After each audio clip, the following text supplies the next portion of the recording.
வெண்முரசு. வெண்முகில் நகரம் 60. பகுதி 13. பகடையின் எண்கள் 1. வாசிப்பது சந்தீப். தூமபதத்தை கடப்பதுவரை பிறிதொருவனாகவே பூரிசிரவஸ் தன்னை உணர்ந்தான். புறவிகள் மூச்சிறைக்க வளைந்து சென்று மேட்டுச்சாலையில் ஏறிக்கொண்டிருந்த போது அவன் உள்ளம் எங்கிருக்கிறோம் என்பதையே அறியவில்லை. ஒன்றுடன் ஒன்று இணையாத சிந்தனைகளாக உள்ளம் இயங்கிக் கொண்டிருக்க அவ்வப்போது துயில் புகைப்படலம் போல படர்ந்து மூடி விலகியது. ஆனால் எங்கோ ஓர் ஆழத்தில் அவன் தேடிக் கொண்டிருந்தான் என்பது தூமபதத்தின் முதல் குளிர்காற்று உடலைத் தொட்ட கணமே அனைத்து புலன்களும் விழித்துக் கொண்டதில் தெரிந்தது. வாயைத் துடைத்துக் கொண்டு புறவியின் மேல் நிமிர்ந்து அமர்ந்து இருபெரும்பாறைகள் நடுவே தொங்கும் நீள்சுதரமென துண்டுபட்டு நின்றிருந்த விடிகாலையின் சாம்பல் நிற வானத்தை நோக்கி நெடுமூச்செறிந்தான். வானிலென பாறை முடிமேல் காவல் கோட்டத்தின் முரசுகள் முழங்கத் தொடங்கின. இருள் வழியாகவே அந்த ஒலி வந்து மலைச்சரிவில் நிழலுருக்களாக நின்ற மரக்கூட்டங்களின் மேல் பரவியது. புறவிகளின் குளம்போசைகள் ஒன்றுடன் ஒன்று முட்டிக்கொண்டவை போல தயங்கின. அவனுடைய காவலன் எரியம்பை வானில் எழுப்பினான். பாறை முடியில் வரவேற்புக்காக எரியம்பு எழுந்து சுழன்று இருளுக்குள் விழுந்தது. தூமபதத்தின் மேல் ஏறிச் சென்று பாறைப்பிளவு வாயிலுக்கு அப்பால் விரிந்த பால்ஹிகபுரியை நோக்கிய போது விழுந்துவிட்டிருந்தது. நகரை நோக்கி செல்லும் சாலையில் பால்ஹிகர்கள் சிலர் பருத்த கம்பளியாடைகளுடன் கரடிகளைப் போல ஆடியபடி மாடுகளை ஓட்டி வந்து கொண்டிருந்தனர். நகரின் மேல் எழுந்த எரியம்பை நோக்கியபடி அவன் புறவியில் சில கணங்கள் நின்றான். கன்றைத் தேடும் பிடி போல நகரம் முரசொலி எழுப்பி உருமியது. அவன் குதிரையின் விலாவை காலால் உதைத்து அதை கனைத்தபடி முன்னங்கால் தூக்கி பாய்ந்தெழச் செய்தான். குளம்போசை உருண்டு பெருகி தொடர்ந்து வர மலைச்சரிவில் விரைந்தான். ஏழனையர் ஆலயத்தின் முன்னால் பெரிய பலிபீடத்துடன் பால்ஹிகபிதாமகரின் ஆலயம் புதியதாக கட்டப்பட்டிருந்தது. மரக்கூரைக்கு மேல் வெண்களிமண் பூசப்பட்டு உருளைக் கற்களால் கட்டப்பட்ட சிற்றாலயத்தின் கருவறைக்குள் தோளில் காட்டாடு ஒன்றை ஏந்தியபடி திரண்ட பெரும்புயங்களுடன் பால்ஹிகபிதாமகரின் சிலை நின்றது. புறவியில் அமர்ந்தவாறே ஒரு கணம் நோக்கி தலை தாழ்த்திய பின் அவன் நகரத்திற்குள் நுழைந்தான். குளிர்காலத்தின் விளிம்பு எட்டிவிட்டிருந்தமையால் சாலைகளிலோ இல்ல முகப்புகளிலோ மனிதர்கள் எவரையும் காணவில்லை. மாடுகள் கூட தொழுவங்களின் வெம்மையை நாடியிருந்தன. பனியின் ஈரத்தால் சதுப்பாக மாறிய செம்மண் சாலையில் புறவிக் குளம்புகள் பதிந்து செல்ல அவன் தெருக்கள் வழியாக சென்றான். குளம்போசை சந்துகளுக்குள் சென்று சுவர்களில் பட்டு திரும்பி வந்தது. காவலர்கள் கூட கண்ணுக்குப் படவில்லை. நகரம் மானுடரால் கைவிடப்பட்டு கிடப்பது போலிருந்தது. அரண்மனை முகப்பை அவன் கடந்த பின்னர்தான் காவல் கோட்டத்திற்குள் இருந்த காவலன் எட்டிப் பார்த்தான். அவனை அடையாளம் கண்டு கொண்டதும் ஓடிச் சென்று காவல் மேடை மேல் ஏறி அங்கிருந்து முரசறை ஓனை எழுப்பினான். பூரிசிரவஸ் முற்றத்தில் புறவியை நிறுத்திவிட்டு அரண்மனையின் படிகளில் ஏறி உள்ளே செல்லும்போதுதான் அவன் பின்னால் முரசொலி எழுந்தது. அவனுடைய வீரர்கள் அதன் பின்னர் வந்து சேர்ந்தனர். அரண்மனைக்குள் நுழைந்ததுமே பெரும் களைப்பை கைகளிலும் கால்களிலும் எடையென உணர்ந்தான். நெடுந்தூரம் நெடுங்காலம் சென்று மீண்டது போல தோன்றியது. அரண்மனையின் ஒவ்வொன்றும் மாறிவிட்டிருந்தன. பிறரால் ஆளப்பட்டு பிறர்தடங்களை சுமந்து அயலாகத் தெரிந்தன. அங்கே தூசியும் இருளும் படிந்திருப்பது போல, அறைகளும் இடைநாழியும் மிக மிக குறுகிவிட்டது போல தோன்றியது. மூச்சுத் திணறல் போன்ற அமைதியின்மையுடன் அவன் தன் அறைக்குச் செல்லும்போது எதிரே வந்த பணியாள் முந்தைய இரவின் மதுமயக்கில் இருப்பதைக் கண்டான். அவன் இளவரசனை அடையாளம் காணாமல் யார் என்ற பின் அரண்மனை மணி இன்னமும் ஒலிக்கவில்லை என்றான். பூரிசிரவஸ் அவனை முற்றிலும் புறக்கணித்து கடந்து தன் அறைக்குள் சென்ற பின்னர் அவன் விழித்துக் கொண்டு ஓடிவந்து அறைக்குள் எட்டிப் பார்த்து, இளவரசே, தாங்களா? அதுதான் முரசம் ஒலிக்கிறதா? நான் என்னவென்றே தெரியாமல் என்றபின் தாங்கள் நீராடி உணவருந்தி என தடுமாறினான். உடனே மதுவாடை எழுவதை உணர்ந்து வாயை மூடிக்கொண்டான். அரசரிடம் நான் வந்துவிட்டதை சொல் என்றான் பூரிசிரவஸ். அறைக்குள் சென்று காலணிகளை மட்டும் கழற்றிவிட்டு அப்படியே படுத்துக் கொண்டான். கண்களை மூடியபோது தசசக்கரத்தில் இருப்பது போலிருந்தது. துரியோதனனும் கர்ணனும் அஸ்தினபுரிக்கு கிளம்பிச் செல்வது வரை அவன் அங்குதான் இருந்தான். பின்னர் துரியோதனனின் ஆணையின்படி கிளம்பி வங்கம், கலிங்கம் என அரசர்களைக் கண்டு துரியோதனன் அளித்த செய்திகளை சொல்லிவிட்டு அஸ்தினபுரிக்கு திரும்ப எண்ணியிருந்த போது அவன் உடனே வரவேண்டும் என பால்யக கூட்டமைப்பில் இருந்து செய்தி வந்தது. தன் மறுமொழியை பறவை தூதாக அனுப்பிய பின் நேராக மலை கடந்து பால்யகபுரிக்கு திரும்பினான். தசசக்கரத்துடன் துச்சளையின் தோற்றம் இணைந்திருந்தது. அவளுடைய கரிய பெருமுகத்தில் விரியும் வெண்புன்னகை, தடித்துடலின் அசைவுகளில் கூடும் பெண்மையின் அழகசைவுகள். அவன் விழிமூடி அவளையே நோக்கிக் கொண்டு கிடந்தான். வானிலிருந்து மண்ணில் இறங்கும் புல் என அவளுடைய முகம் மீது சென்றமர்ந்து அது கடலென மாற மூழ்கி இருளாழத்திற்குள் மறைந்தான். வெளியே விடியலின் முரசொலி கேட்டது. தசசக்கரத்தின் படைகள் கிளம்பும் ஒலி. பறவைகள், இருளில் சிறகடிக்கும் பறவைகள். துச்சடையின் முகத்தை எண்ணியபடி அவன் கண்விழித்த போது உச்சிப்பொழுது ஆகிவிட்டிருந்தது. சாளரம் வழியாக வந்து விழுந்திருந்த வெண்ணிற வெயில்கற்றையை நோக்கியபடி எழுந்தபோது உடலெங்கும் நல்ல தூக்கத்திற்குப் பிறகான இனிய சோர்வு நிறைந்திருந்தது. பார்வை கூட தெளிவாகிவிட்டிருந்தது. அரண்மனையின் ஒவ்வொரு இடத்தையும் அகம் சென்று தொட்டு தொட்டு அடையாளம் கண்டு மீட்டெடுத்தது. சற்று நேரத்தில் அவன் அங்கே பிறந்து வளர்ந்து அதனுள்ளேயே பெரும்பாலான நாட்களைக் கழித்து பால்யகச் சிறுவனாக மாறிவிட்டான். அரண்மனையை வெறுமனே ஒருமுறை சுற்றி வரவேண்டும் என தோன்றியது. அவன் அதுவரை பார்த்து பெரிய அரண்மனைகள் உயிரற்றவையாக தெரிந்தன. அணைக்கும் கையின் உயிர்வெம்மை கொண்டிருந்தது அவனுடைய அரண்மனை. உச்சியுணவுக்குப் பின்னர்தான் அவன் சோமதத்தரை அரசவையில் சந்தித்தான். அவை கூடிய போது அமைச்சர் கர்த்தமரும் கருவூல நாயகமான பிண்டகரும் மட்டுமே இருந்தார்கள். இருவர் கண்களிலும் மதுவின் களைப்பும் ஆர்வமின்மையும் தெரிந்தன. பிண்டகர் அப்போதுதான் அன்றைய அவைக்குரிய கணக்குகளை குறித்துக் கொண்டிருந்தார் என தெரிந்தது. இருவரும் எழுந்து அவனுக்கு முகமனும் வாழ்த்தும் சொல்லிவிட்டு மீண்டும் அவர்கள் ஆராய்ந்து கொண்டிருந்த சுவடிகளை பார்க்கத் தொடங்கினர். பூரிசிரவஸ் அமர்ந்து கொண்டு சோமதத்தருக்காக காத்திருந்தான். அரசவை வழக்கமாகவே உச்சி சாய்ந்த பின்னர்தான் தொடங்குகிறது என்று தெரிந்தது. அரசரைப் பார்க்க கொடிகள், வணிகர் என எவருமே வந்திருக்கவில்லை. கோலைச் சுழற்றியபடி இயல்பாக வந்த நிமித்திகன் பூரிசிரவசை பார்த்ததும் திகைத்து ஓடி வந்தான். அரண்மனையின் உள்மாடம் ஒன்றில் பெருமுரசு மெல்ல முழங்கியது. நீரில் மரத்தொட்டிகளை போடுவது போன்ற அழைத்த ஒலி. நிமித்திகன் சொல்மேடை ஏறி நின்று கோலை தூக்கி சோமதத்தரின் வருகையை தூண்நிழல்கள் சரிந்து கிடந்த குளிர்ந்த வெறும் கூடத்திற்கு அறிவித்தபோது பீடத்தில் அமர்ந்து சுவடிகளை அடுக்கிக் கொண்டிருந்த அமைச்சரும் கருவூலரும் எழுந்து நின்றார்கள். வெளியே இடைநாழியில் சோமதத்தர் அணுக்கனும் அடைப்பக்காரனும் இருபக்கமும் தாளங்களுடன் தொடர வெண்குடை ஏந்தி ஒருவன் பின்னால் வர கையில் செங்கோலுடன் மெதுவாக நடந்து வந்தார். அமைச்சர்களும் இரு சேவகர்களும் வாழ்த்தொலி எழுப்பி வணங்கினர். சோமதத்தர் மெல்லிய தள்ளாட்டத்துடன் தெரிந்தார். அவருக்குப் பின்னால் வந்த ஃபூரி அரைத்தீலில் வந்தான். அவனுடைய ஊன்குழி விழிகள் எவரையுமே நோக்கவில்லை.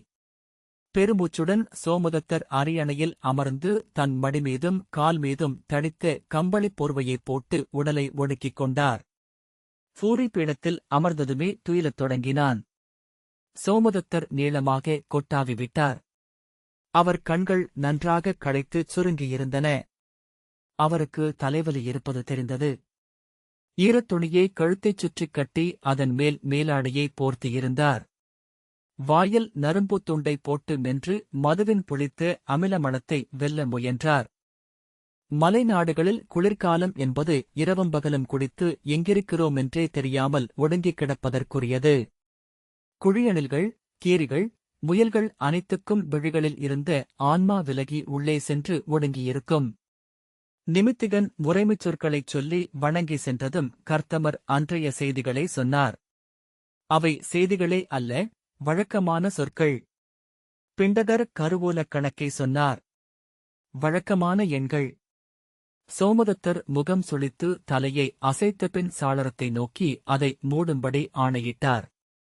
ஒளி அவரது மயக்கு நிறைந்த கண்களை கூசச் செய்தது என்று தெரிந்தது. அவை இருட்டாக ஆனது. குளிர் கூடுவது போல தோன்றியது. ஆனால் பூரிசிரவஸ் அந்த இருளில் ஓர் அணைப்பை உணர்ந்தான். முறைமைகள் முடிந்தபின் பூரிசிரவஸ் எழுந்து தலைவணங்கி முகமன் சொல்லி அரசரை வாழ்த்தினான். பிண்டகர் மீண்டும் சுவடிகளை அடுக்கத் தொடங்க கர்த்தமர் சால்வையால் நன்றாகப் போர்த்தியபின் உடலை ஒடுக்கி பீடத்தில் அமர்ந்தார். மழையில் அமரும் முதிய பறவைகளைப் போல அவரது உடற்குவியலில் இருந்து மூக்கு மட்டும் வெளித்தெரிந்தது. நான் பயணச் செய்திகளை 2 நாட்களுக்கொரு முறை பறவை தூதாக அனுப்பிக் கொண்டிருந்தேன் அரசே. அவை முறையாக கிடைத்தன என்பதையும் மூத்தவரிடமிருந்து வந்த செய்திகள் வழியாக அறிந்தேன். நான் சொல்வதற்கென ஏதுமில்லை. சுருக்கமாக என் பயணம் குறித்து சொல்கிறேன் என்றான். சோமதத்தர் ஏப்பம் விட்டபடி நெளிந்து அமர்ந்து, நீ காலையிலேயே வந்துவிட்டாயென்று ஏவலன் சொன்னான். சென்றபடி நிறைவுற்றதென எண்ணுகிறேன் என்றார். ஆம், அஸ்தனபுரியில் நமக்கு உகந்தவையே நிகழ்கின்றன என்றான் பூரிசிரவஸ். அங்கே நாம் இன்று விருப்பத்திற்குரியவர்களாக இருக்கிறோம். நம்மை அவர்களின் முதன்மைத் தோழர்களாக அறிவிப்பார்கள். துரியோதன மன்னருக்காக நான் 4 நாட்டரசர்களை சந்தித்தேன். ஒவ்வொரு முறையும் அஸ்தனபுரியின் தூதனாகவே நடத்தப்பட்டேன். சோமதத்தர் வாயை சப்பு கொட்டி ஏன் என்றார். அதற்கு என்ன மறுமொழி சொல்வதென திகைத்தபின் தெரியவில்லை என்று சொல்லி பூரிசிரவஸ் அமரப்போனான். விரைந்த காலடிகளுடன் உள்ளே வந்த சலன் அவன் வணக்கத்தை ஏற்று அமர்ந்தபடி பறவை வந்தது. அதனால் பிந்திவிட்டேன். பிதாமகர் பீஷ்மர் மீண்டும் அஸ்தனபுரிக்கு சென்றுவிட்டதாக செய்தி இளையவனே. இளைய யாதவன் பாஞ்சால நகருக்குச் சென்றான் என்பதை அறிந்திருப்பாய். அங்கே நிகழ்வுகள் என்ன என்பதை நம் ஒற்றன் விரிவாகச் சொல்லவில்லை. ஆனால் இன்னும் 4 நாட்களில் யாதவன் மீண்டும் துவாரகைக்கு செல்வான் என்றார்கள் என்றான். நான் கிளம்பும்போதே பிதாமகர் அஸ்தனபுரிக்கு மீள்வதாக சொல்லப்பட்டது. இளைய காந்தாரி ஒருவரின் இறப்புக்காக வருகிறார் என்றனர். ஆனால் அவர் வருவது முடிநிகழ்வுகளை நடத்தத்தான் என அனைவரும் அறிவர் என்றான் பூரிசிரவஸ். முடிசூட்டு விழவை குளிர்காலத்தின் முடிவில் ஃபால்குன மாதத்தில் வைக்கலாமென்று அங்கே பேச்சு இருந்தது. உடலை நெளித்து அமர்ந்து சோமதத்தர் எவருடைய முடிசூட்டு விழா என்று ஆர்வமில்லாமல் கேட்டார். தன்னை அடக்கிக் கொண்டு பூரிசிரவஸ், அரசே, அஸ்தனபுரியை 2ஆக பகுக்கவிருக்கிறார்கள். அதற்கு முன் அஸ்தனபுரியின் அரசராக முறைப்படி யுதிஷ்டிரர் முடிசூடுவார். பின் தன் முடியை இளையவனுக்கு அளித்துவிட்டு தட்சிணகுரு நாட்டை பெற்றுக் கொள்வார் என்றான். இப்போது தட்சிணகுருவை ஆள்வது யார் என்றார் சோமதத்தர்.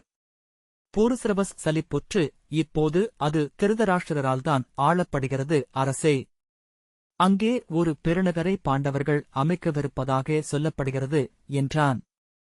சோமதத்தர் அதற்கும் எந்த ஆர்வமும் இல்லாமல் ஓ என்றபின் மெல்ல திரும்பி ஏவலனிடம் கை காட்டு அவன் சிறிய பொற்குவளையை அவரிடம் நீட்டினான். அதை நோக்கி சலன் திரும்பியதும் சோமதத்தர் புன்னகையுடன், சுக்குநீர், தலைவலிக்கு நல்லது என்றார். கர்த்தமர் புன்னகை செய்தார். சலன் பார்வையை திருப்பிக் கொண்டு அவனிடம், முடிப்பகுப்பு முற்றுறுதியாகிவிட்டதா என்றான். ஆம் என்றான் பூரிசிரவஸ். அதற்கு உடன்படாதிருக்கக் கூடியவர்கள் என்றால் துரியோதனரும் சகுனிதேவரும்தான். இருவரும் ஏற்றுக்கொண்டுவிட்ட நிலையில் அது சிறப்புற நிகழவே வாய்ப்பு. ஆனால் அனைத்து நாட்டு அரசர்களையும் அழைத்து பெருநிகழ்வாக அதை நடத்த வாய்ப்பில்லை என்றே நினைக்கிறேன். ஏனென்றால் அரசகுலத்தில் உள்ள உளப்பிளவு தெரியவரும். ஆகவே சிறிய குலச்சடங்காகவே செய்து முடிப்பார்கள். நாம் அழைக்கப்படுவோம். என்னிடம் அதை துரியோதனரே சொன்னார் என்றான். சலன் பொறுமையிழந்து தலையை அசைத்து, இளையோனே, உன்னை அழைக்கக்கூடுமா இல்லையா என்பதல்ல என் ஐயம். பால்ஹிக கூட்டமைப்பை ஒரு நாடாக அஸ்தனபுரியின் 2 அரசுகளில் ஏதேனும் ஒன்றாவது ஏற்றுக்கொள்ளுமா என்பது மட்டுமே என்றான். பூரிசிரவஸ் சில கணங்கள் நோக்கிவிட்டு, நம்மை அழைப்பதென்பது எனத் தொடங்க, இளையோனே, நம்மை மட்டும் அழைப்பதே பால்ஹிக கூட்டமைப்பை அவர்கள் ஏற்றுக்கொள்ளவில்லை என்பதற்கான அறிவிப்பாக ஆகலாம். இப்போது நம்முடைய இனக்கூட்டு என்பது நாம் கொண்டுள்ள பொதுப்புரிதல் மட்டும் அல்ல, இனி அனைவராலும் இது ஒரு நாடாகவே கருதப்பட வேண்டும். இனி அரசத் தூதர்கள் இந்த குலக்கூட்டில் இருந்தே அழைக்கப்பட வேண்டும். அஸ்தனபுரியையோ மற்ற வெளியரசர்களையோ பொறுத்தவரை இனி இங்கு தனியரசர்கள் இல்லை. பால்ஹிக கூட்டின் தலைவர் எவரோ அவரே அரசரென எண்ணப்பட வேண்டும் என்றான் சலன். பூரிசிரவஸ் திரும்பி பார்த்தான். மெல்லிய குரட்டையொலியுடன் சோமதத்தர் துயிலத் தொடங்கிவிட்டிருந்தார். பூரியும் அவருடன் இணைந்து குரட்டை ஒலித்தான். அவ்வாறுதான் எண்ணுகிறார்கள் என நினைக்கிறேன் என்றான் பூரிசிரவஸ். நான் என்னை பால்ஹிக நாட்டுக்குரிய தூதன் என்று சொல்லவில்லை. பால்ஹிக கூட்டமைப்பின் தூதன் என்றே சொன்னேன். சலன் கனிவுடன் சிரித்து, நீ சொல்வதில் ஏதுமில்லை இளையவனே. அவர்கள் அதை அரசமுறைப்படி ஏற்றுக்கொண்டார்களா? ஏதேனும் குறிப்பில் அதை சொன்னார்களா? என்றான். பூரிசிரவஸ் பேசாமல் இருந்தான். நீ செல்லுமிடங்களில் உனக்கென அழைக்கப்பட்ட கொடி என்ன? பூரிசிரவஸ் மெல்லிய குரலில் பால்ஹிக கொடி என்றான். பால்ஹிக கூட்டமைப்புக்கான கொடியும் உன்னுடன் வந்தது. அது எங்காவது அவர்களால் அளிக்கப்பட்டதா? பூரிசிரவஸ் தலை தாழ்த்தி, இல்லை என்றான். சலன் பெருமூச்சு விட்டான். நாம் இன்னமும் கூட அதை அவர்களுக்கு தெளிவுபடுத்த முடியும் மூத்தவரே என்றான் பூரிசிரவஸ். முடிசூட்டு விழாவுக்கு நாம் பால்ஹிக கூட்டமைப்பின் சார்பாக செல்வோம். சலன், இளையோனே, நாம் என்ன செய்வோம் என்பது ஒரு பக்கம் மட்டுமே. நாம் சிரிக்கலாம், அழலாம், வஞ்சனம் கூறலாம். நாம் செய்வதை அவர்கள் பார்க்க வேண்டுமே. அதை அவர்கள் அறிந்ததாகக் கூட நாம் அறிய முடியாது என்றான். அவன் தோளைத் தொட்டு, அவர்கள் நமக்கு ஒரு கொடியோ ஏடோ கொடுக்காதவரை பால்ஹிக கூட்டமைப்பு என ஏதுமில்லை. இதுவே உண்மை என்றான். பூரிசிரவஸ் தலையசைத்தான். ஒன்று செய்யலாம், பால்ஹிக கூட்டமைப்பை பிற நாடுகள் ஏதேனும் ஏற்றுக்கொள்ளும்படி செய்யலாம். பின் அந்நாடுகளுடன் உறவை முறித்துக் கொண்டு அஸ்தினபுரியை அணுகலாம். அந்நிலையில் நம்மை பால்ஹிக கூட்டமைப்பாக மட்டுமே அஸ்தினபுரியால் அணுக முடியும். ஆனால் அது இடர் நிறைந்தது. நம்முடன் உறவை முறித்துக் கொள்ளும் அந்த நாடு நமது என்றென்றைக்குமான எதிரியாக ஆகிவிடும். அதன்பின் நாம் வாழ முடியாது. பூரிசிரவஸ் சோர்வுடன், நான் இந்த அளவுக்கு எண்ணவில்லை மூத்தவரே என்றான்.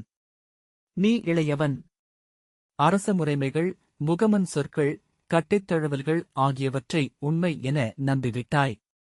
இளையோனே, இங்கு மலைகளுக்கு அடியில்தான் சொற்களுக்கும் பொருளுக்குமான உறவு நேரானது. அங்கே சொற்கள் பொருளை வைத்து விளையாடுவதற்குரியவை. அவர்கள் சொல்லினும் பகடைகளை உருட்டி விளையாடி நம்முன் போடுகிறார்கள்.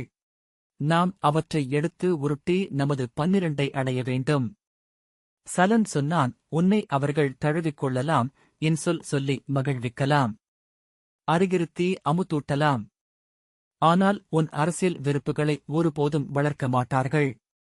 ஏனென்றால் அவர்களின் அரசியலில் எதிரியும் அடிமையும் மட்டுமே இருக்க முடியும். நீ ஆற்றலற்றவனாக அடிபணிந்திருக்கவே விழைவார்கள். பால்ஹிக கூட்டு வழியாக நீ ஆற்றல் பெற ஒப்பவே மாட்டார்கள். அது இயல்பானதும் கூட. இணையாக வளரும் அடிமை தன் ஆசையால் எதிரியாவான். இணையாக வளரும் நண்பன் தன் ஆணவத்தால் எதிரியாவான்.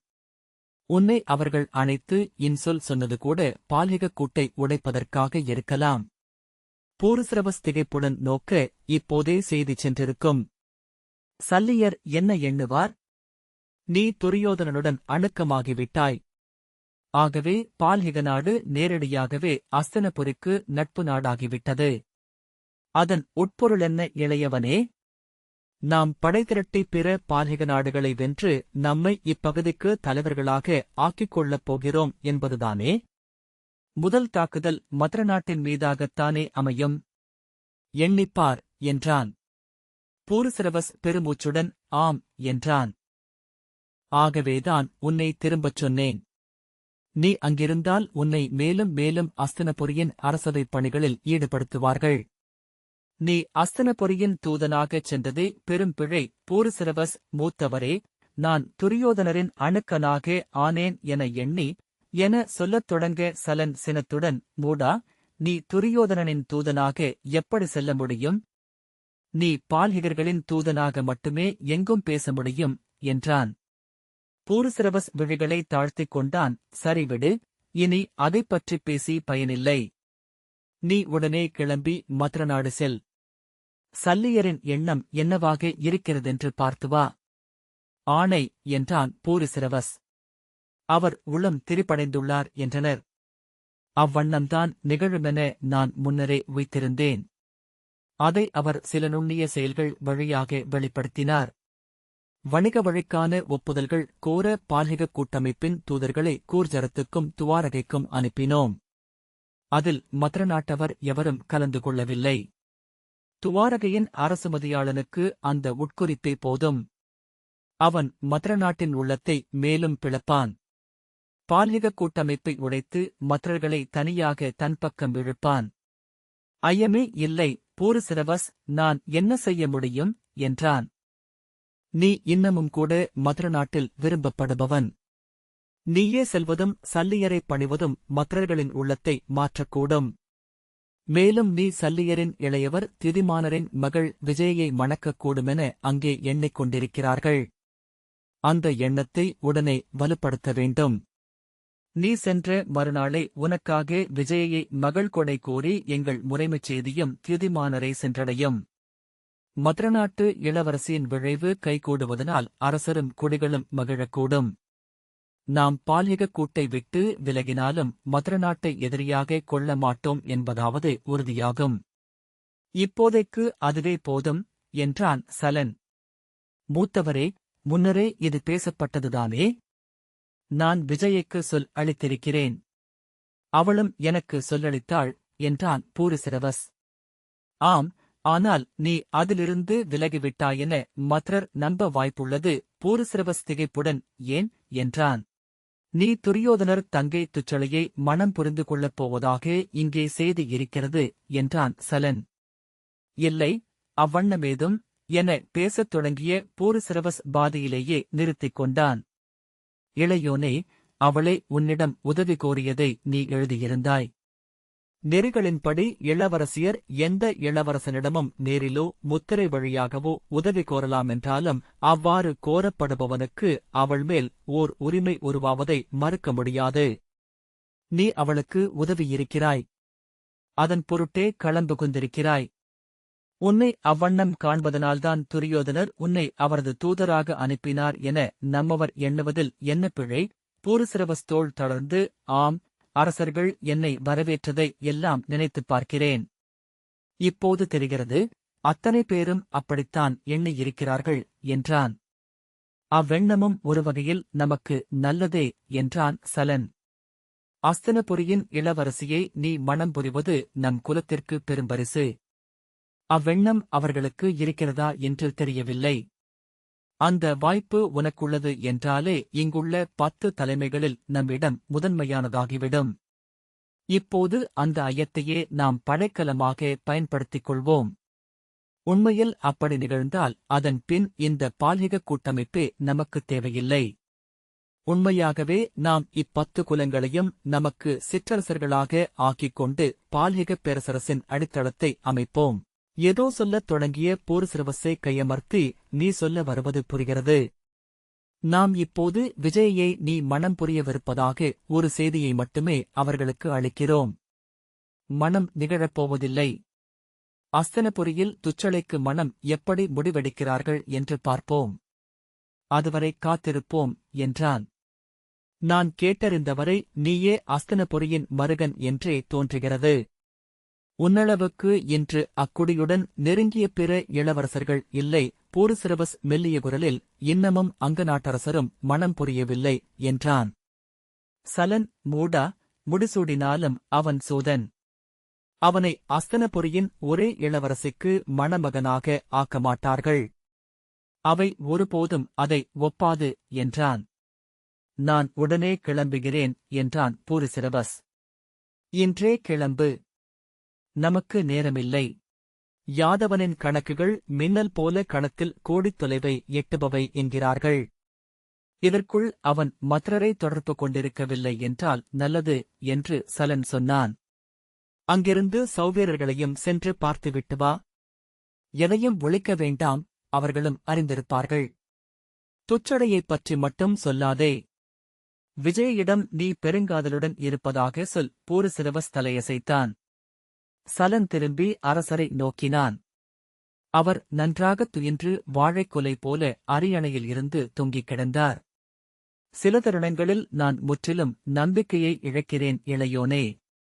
இந்த மலைநாடு கரும்பாறை, இதை கரியென எண்ணி எரிய வைக்க முயல்கிறேன் என்று தோன்றும். ஆனால் மகதம் இதைவிட கீழ்நிலையில் ஆடையணியாத பழங்கொடிகளின் தொகுதியாக இருந்திருக்கிறது.